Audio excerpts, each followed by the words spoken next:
আসসালামু আলাইকুম ক্রিকেট প্রেমী দর্শক বন্ধুরা।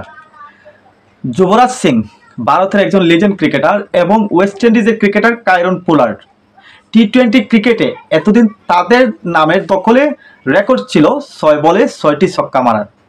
আর তাদের রেকর্ড ভেঙে দিয়ে তাদের নামের পাশে নাম লিখালেন নেপালের একজন ক্রিকেটার যার নাম দীপেন্দ্র সিং। তিনি 6 বলে 6টি ছক্কা মেরে এখন এই যে যুবরাজ সিং এবং কায়রন পোলার্ডের নামের পাশে নাম লিখিয়েছেন।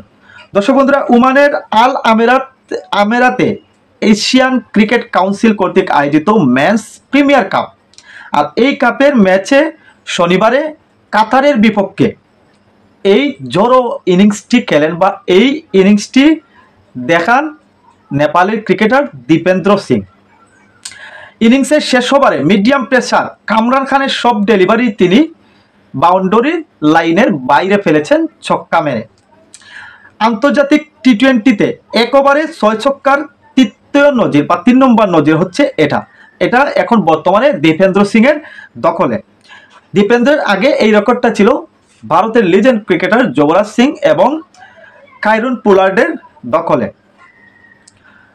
তো ওয়ানডে ক্রিকেটে এখন পর্যন্ত, যদিও এগুলা টি-20 রেকর্ড, তো আমরা যদি দেখি ওয়ানডে ক্রিকেটে 6 বলে 6টি ছক্কা মারতে পেরেছেন দক্ষিণ আফ্রিকার হার্শেল গেবস এবং যুক্তরাষ্ট্রের জাসকারান মালহোত্রা। যদিও টেস্ট ক্রিকেটে 6 বলে 6 ছক্কার কোনো রেকর্ড নেই, কিন্তু ওয়ানডেতে ছিল এবং টি-20তে ছিল। এখন টি-20তে 3 নম্বর পার্সন হিসেবে এই দীপেন্দ্র সিংহ নাম লেখাচ্ছেন। দর্শক বন্ধুরা, নেপাল দীর্ঘদিন থেকে ক্রিকেটে খুবই ভালো খেলে আসছে এবং তাদের পারফরমেন্সে নজর কাড়ছে, এবং নেপালের মানুষ যে কতটা ক্রিকেট প্রিয় তা দেখা গিয়েছিল বিশ্বকাপের বাছাই পর্বে।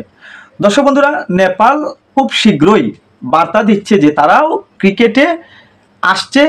বাংলাদেশ, ভারত, শ্রীলঙ্কা, পাকিস্তান, আফগানিস্তানের পাশাপাশি এশিয়াতে তারাও এইসব দেশের পাশে লড়াই করার জন্য খুব তাড়াতাড়ি আসছে। দর্শক বন্ধুরা, এই ওভারের কাতারের বিপক্ষে এই ম্যাচটিতে চতুর্দশ ওভারে উইকেটে যান দীপেন্দ্র সিং। 18 ওভার শেষে তার রান ছিল 11 বলে মাত্র 16 রান। 19তম ওভারের শেষ দিকে একটি ছক্কা এবং একটি 4 মেরে তিনি জানান দিয়েছিলেন যে 20তম ওভারে কতটা ভয়ঙ্কর হিসেবে তিনি দেখা দিবেন, আর শেষ ওভারে সেটিকে পূর্ণতা দেন তিনি। 6 বলে 6টি ছক্কা হাঁকিয়ে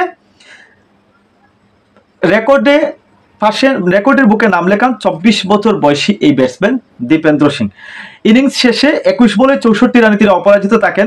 20 ওভারে 210 রান করে নেপাল এবং শেষ পর্যন্ত তারা 32 রানে এই ম্যাচটি জিততে সক্ষম হয়। তাই নেপালের এই ক্রিকেটার দীপেন্দ্র সিং এর জন্য রইল শুভকামনা এবং সাধুবাদ। সে যেন তার ক্রিকেট ক্যারিয়ারটাকে আর অনেক উচ্চ পর্যায়ে নিয়ে যেতে পারে।